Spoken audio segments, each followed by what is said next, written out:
औज़ुबिल्लाहिमिनश्शैतानिर्रजीम बिस्मिल्लाहिर्रहमानिर्रहीम अस्सलामु अलैकुम वरहमतुल्लाहि वबरकातुहू।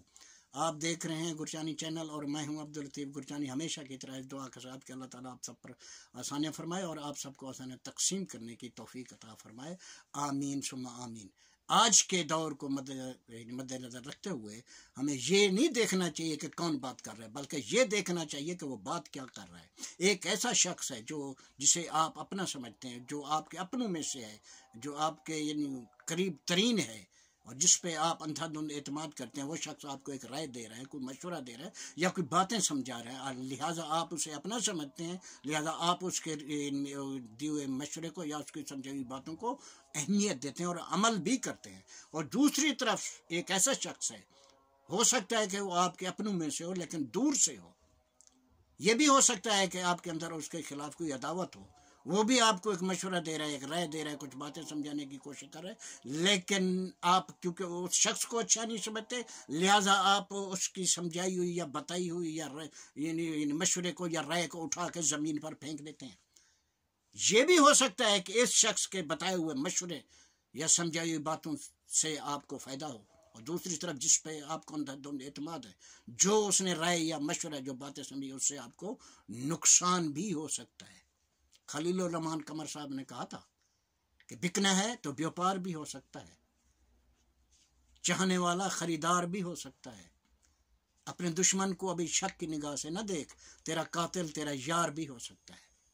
अब इस सिलसिले को आगे बढ़ाते हुए दो मिसालें पेश करूंगा। मिसाल नंबर एक ऐसा शख्स जो दावा तो करता है आलिम दीन होने का, लेकिन इखलाक कियास से गिरी हुई बातें, फिर गालियां, क्या हम ये उनके इखलाक कियास से गिरी हुई बातों पर उनको दाद दें क्योंकि वो आलिम दीन है, और उसकी दी हुई गालियों को हलाल तस्वर करें क्योंकि ये एक आलिम दीन के मुंह से निकली हैं?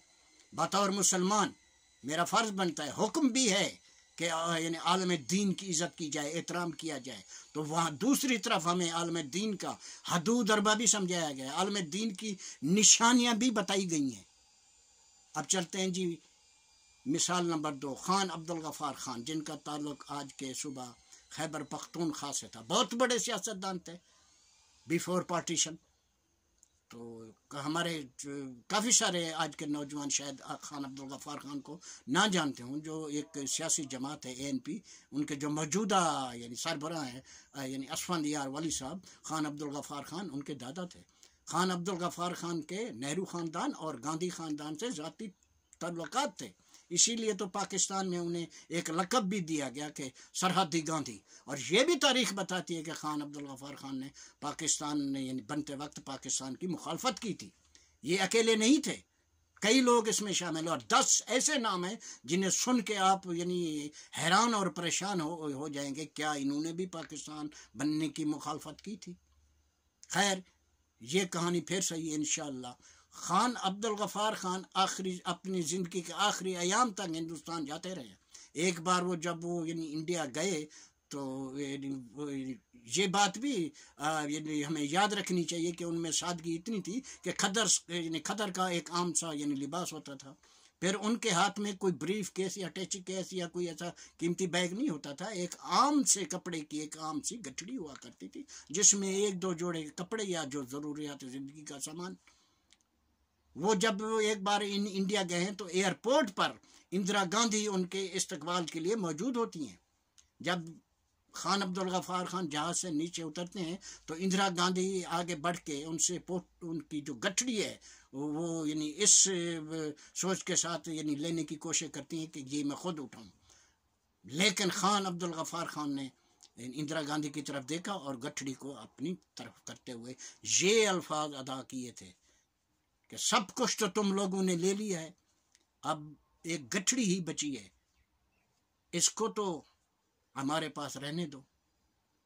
नतीजा ये है कि हमें ये नहीं देखना कि कौन बात कर रहा है, अपना है या पराया, बल्कि हमें ये देखना चाहिए कि वो बात क्या कर रहा है।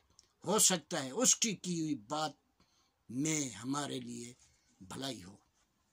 सोने रब दे वाले।